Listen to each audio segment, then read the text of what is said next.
Bonjour à tous et bienvenue sur la chaîne. Aujourd'hui, je vous propose une petite vidéo d'unboxing. On va découvrir le contenu de ce colis que je viens de recevoir de chez Hobby King. Il s'agit d'un aéromodèle. C'est le Huggy Stick version 2 de la marque Durafly. Allez, c'est parti.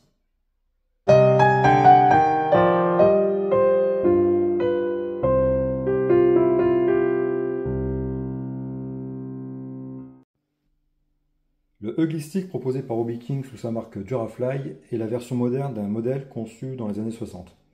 À l'époque, il s'agissait d'une construction bois et toile, propulsée par un moteur thermique. Ce Huggy Stick de nouvelle génération est composé majoritairement d'éléments en EPO, une mousse rigide assez résistante, et il est propulsé par un moteur électrique brushless.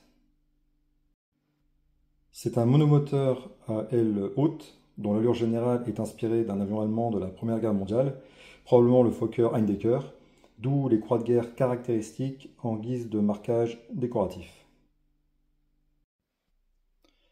Par essence, il s'agit d'un modèle 3 axes destiné aux pilotes débutants ou de niveau intermédiaire. Son envergure est de 1,11 m pour une longueur de 950 cm. Son nom de baptême Huggy Stick, signifiant bâton moche en français, souligne son esthétique quelque peu disgracieuse.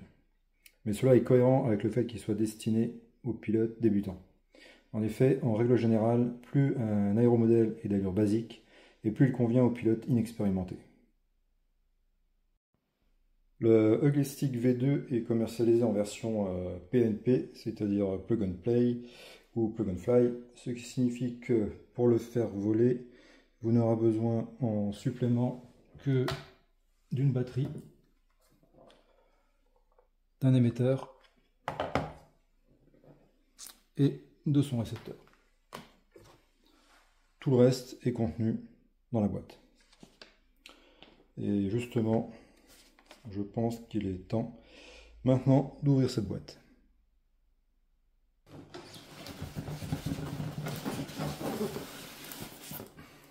Voilà.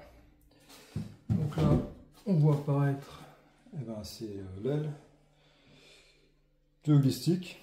Donc elle est monobloc. On va aller dans un sachet individuel, ce qui est plutôt cool. Ensuite, on a un petit peu de dock, le stabilisateur, pareil, un sachet individuel.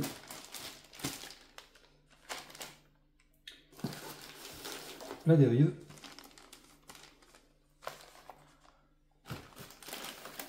le fuselage,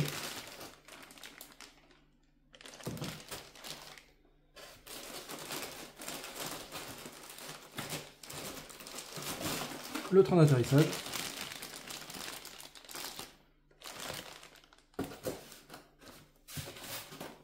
l'hélice, bon, c'est une hélice en bois, et enfin un petit sac d'accessoires. Voilà pour le contenu de la boîte. Donc voilà, l'emballage est soigné, sachet individuel pour tous les composants. Ce que je vais faire maintenant, je vais les sortir de leurs emballages individuels et puis on va regarder ça de plus près. Voilà, les éléments ont été sortis de leurs emballages individuels. Donc on voit, c'est vraiment la philosophie plug and play, c'est-à-dire qu'il y a vraiment que l'assemblage final qui doit être réalisé. Donc comme je l'ai déjà signalé, l'aile est monobloc. Voilà, les deux cerveaux d'actionnement des ailerons sont préinstallés. Il ne reste plus qu'à les brancher.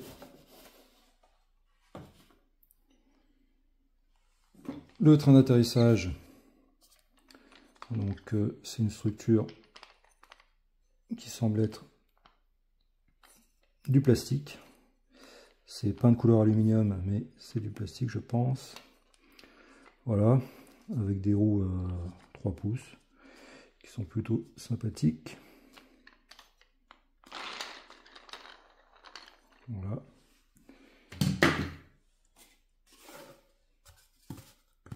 Le stabilisateur avec la gouverne de profondeur. Bon, c'est un système d'articulation assez basique, typique des modèles en mousse. Mais bon, voilà, ça fera le job.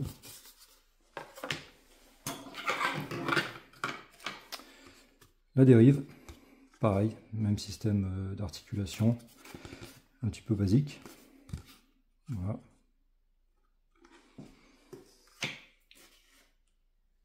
Et le fuselage. Donc le moteur brushless est déjà prémonté. Là on a la trappe d'accès au compartiment moteur. Donc c'est là que va se loger la batterie. Donc on a un ESC, donc un contrôleur moteur. Je crois que c'est un 30 ampères. Voilà, ça c'est la connectique pour la batterie. Et on retrouve les connectiques des différents cerveaux qui vont aller se brancher sur le récepteur. Donc là aussi, les deux cerveaux donc, de profondeur et de direction sont déjà installés dans le fuselage. Donc là, vous voyez à l'extrémité de leur tige d'actionnement, qui devront être reliés donc, aux gouvernes de profondeur et de direction. Le train d'atterrissage, lui, va venir se fixer sous le fuselage. Et l'aile ensuite viendra ici se fixer également sur le fuselage au moyen de 4 vis.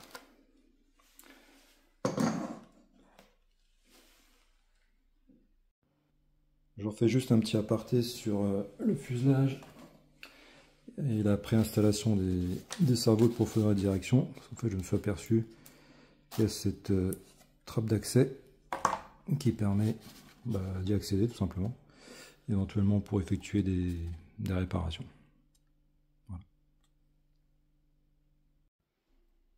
Voilà, donc un maximum d'éléments sont préinstallés.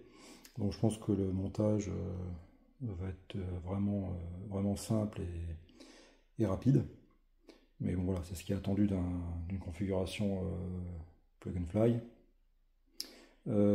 J'ai pas parlé du prix de ce modèle.